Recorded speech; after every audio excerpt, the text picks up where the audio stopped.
तो भैया आजकल देश में फिर से एक मुद्दा बहुत जोर शोर से गरमाया हुआ है। नीट पेपर परीक्षा लीक, जिसे लेकर धर्मेंद्र प्रधान जी शिक्षा मंत्री का इस्तीफा मांगा जा रहा है। सोनम वांगचुक भैया 20-25 दिन से आमरण अनशन पे है। दिल्ली में बवाल मचा हुआ है, कोई संसद घेराव कर रहा है, लाठीचार्ज हो रहा है, सब कुछ कर रहे हैं। यार मुझे ना इसके पीछे कोई लॉजिक समझ में नहीं आता है। क्यों?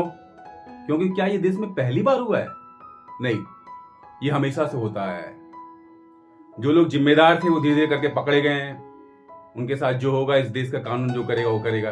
इस देश का कानून इतना लचर है कि यार रेपिस्ट और मर्डरिस्ट भी थोड़ी सजा काट के बाहर आ जाते हैं या फिर पकड़े ही नहीं जाते हैं। तो क्या कुछ नहीं करना चाहिए? प्रोटेस्ट नहीं करना चाहिए? बिल्कुल करना चाहिए प्रोटेस्ट। प्रोटेस्ट इस बात के लिए होना चाहिए कि इस तरह के कार्य में, घृणित कार्य में जो छात्रों का जीवन बर्बाद कर दे रहा है, के लिए कड़ा कानून के लिए मांग करना चाहिए कि भाई जो इस तरह की चीजों में पाए जाएंगे उनकी पूरी संपत्ति कुर्क होगी और उनको आजीवन उम्र कैद की सजा दी जाएगी। इस तरह की मांग की जानी चाहिए। और यहाँ पे जो असली दोषी मुझे लग रहे हैं ना, वो दोषी वो माँ बाप हैं, वो छात्र हैं जो पैसे देकर क्वेश्चन पेपर, परीक्षा पत्र खरीदना चाहते हैं और उसके भरोसे, उसके बलबूते डॉक्टर बनना चाहते हैं। तो अब इसका क्या इलाज है? तो भैया इसका इलाज सीधी सी बात है, ईमानदारी। जब तक इस जनरेशन में, अब जो जनरेशन है, आने वाली जनरेशन में, पीढ़ी दर पीढ़ी, जब तक उनके अंदर ईमानदारी नहीं भरी जाएगी ना कि यार माँ बाप ये जिद छोड़ दें कि भाई मेरा बच्चा अगर डॉक्टर बनने लायक नहीं तो उसको जबरदस्ती डॉक्टर नहीं बनाना है। तो सबसे पहले तो उन लोगों को ही पकड़ा जाना चाहिए, उन माँ बाप को जो कोशिश कर रहे थे या जो खरीद चुके थे, और उन बच्चों को जिनके ऊपर जिम्मेदारी दी गई है क्वेश्चन पेपर सेट करने की। जब वो टीचर्स ही बिक जा रहे हैं, मतलब वो ही पेपर लीक करवा दे रहे हैं, तो इसमें धर्मेंद्र प्रधान जी कहां से रोक लेंगे? एक एग्जाम्पल आप ये समझ लो कि जैसे देश में कानून है, ठीक है, बड़ी अच्छी बात है, बट अगर कानून हर व्यक्ति के पीछे नहीं हो सकता है, जब तक उसके अंदर कानून का डर नहीं होगा कि हाँ यार मैं किसी को चोट पहुंचाऊंगा, किसी का मर्डर करूंगा, किसी के साथ गलत चीज करूंगा तो मुझे बहुत कड़ी सजा होगी, जब तक ये चीज इंसान के अंदर नहीं आएगी। और एक सबसे जरूरी चीज उसके अंदर जो एक ह्यूमैनिटी होती है, जो ईमानदारी होती है, जब तक वो चीज अंदर में नहीं आएगी इंसान के, तब तक ये चीजें बदल ही नहीं सकती हैं। अभी कुछ दिन पहले एक मुस्लिम डॉक्टर्स टेररिस्ट मॉड्यूल पकड़ा गया था। तो भैया फिर तो स्वास्थ्य मंत्री का भी इस्तीफा मांगो, क्योंकि स्वास्थ्य मंत्री के अंदर सारे कॉलेजेस हैं और वहां से ये छात्र पढ़ के निकले और टेररिस्ट बन गए। और फिर धर्मेंद्र प्रधान का इस्तीफा क्यों? फिर तो प्रधानमंत्री को भी इस्तीफा देना चाहिए, क्योंकि भैया वो शिक्षा मंत्री उनके अंडर में आते हैं। तो ये सब कोई इलॉजिकल चीजें हैं। हाँ, आप प्रोटेस्ट कीजिए, आप मांग कीजिए कि भाई इतने कड़े कानून बनाओ कि आदमी की रूह कांप जाए इस तरह की चीजें करने से पहले, कि आपकी पूरी संपत्ति कुर्क होगी, आपको आजीवन ताउम्र उम्र कैद की सजा होगी और आपके परिवार में किसी को भी किसी तरह की सरकारी सुविधा नहीं दी जाएगी अगर आप इस तरह की चीजों में पकड़े जाते हैं। तो इस तरह की मांग करो यार, इस तरह के प्रोटेस्ट करो। और गवर्नमेंट का भी इतना रिजिड होना, मतलब ठीक है यार, बदल दो मंत्री, क्या होगा? आपकी इज्जत खराब हो जाएगी। आपके पास क्या नेताओं की कमी है? और मैं तो कहता हूं अगर मेरे हाथ में पावर होता है ना, तो मैं तो सोनम वांगचुक भैया को बनाता शिक्षा मंत्री।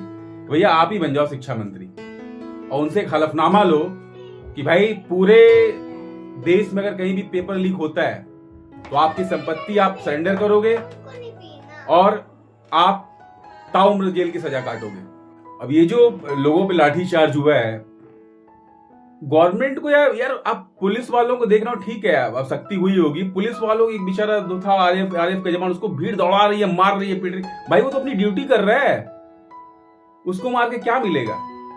और यहां पे गवर्नमेंट को भी ये बात समझनी चाहिए कि भैया छात्र आंदोलन तो हो ही रहा है, छात्र तो है ही इस आंदोलन में, लेकिन छात्रों की छतरी के नीचे वो लोग भी ना हो जो इस देश में अस्थिरता, अराजकता चाहते हो। क्योंकि भैया ये भेड़ चाल वाला देश है।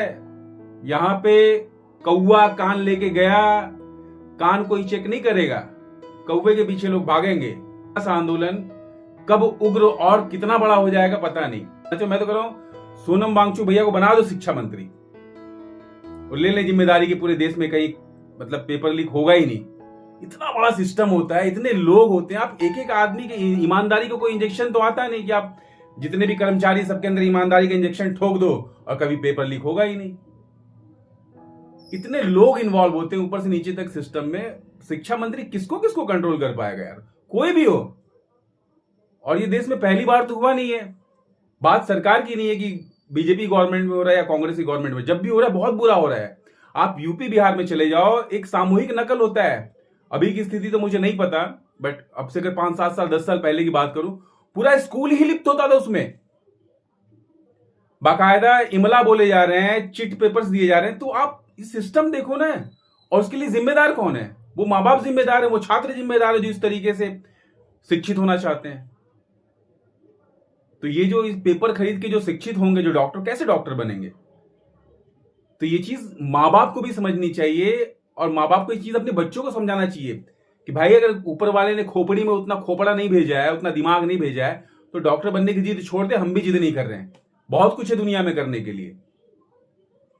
और इन चीजों से सिर्फ देश में एक बवाल मच रहा है, अशांति मच रही है। मतलब गवर्नमेंट को भी ये चीज समझनी चाहिए कि इसको बहुत जल्दी बातचीत से खत्म करें और बदल दो शिक्षा मंत्री यार, किसी और को शिक्षा मंत्री बना दो। इसी पे अगर लग रहा है कि शांति हो जाएगी तो कर दो, इसमें कोई बेइज्जती वाली बात नहीं होगी। एक नैतिक जिम्मेदारी तो बनती है, ठीक है। आप इसमें, हाँ, यहां पे उनका इस्तीफा तब जायज था, इस्तीफा मांगना तब जायज था जहां पे अगर ये सिद्ध होता कि यार उन्होंने ही बोला पेपर लीक करवाओ, पैसा बटोरो और मेरे पास भी पहुंचाओ, तो इस्तीफा आप मांगते तो बिल्कुल सही था, बस ये बात। बट ऐसा कुछ तो है नहीं। एक सिस्टम में ऊपर से नीचे इतने लोग हैं, इतने लोग, आप किसको किसको ईमानदारी सिखाओगे यार? जब तक ये ईमानदारी बचपन से नहीं दी जाएगी ना बच्चे के दिमाग में, तब तक ये चीजें नहीं बदलने वाली है। आप शिक्षा मंत्री का इस्तीफा ले लो, आप प्रधानमंत्री का आप इस्तीफा ले लो, आप पूरी गवर्नमेंट बदल दो, ये चीजें नहीं बदलेंगी, नहीं बदलेंगी।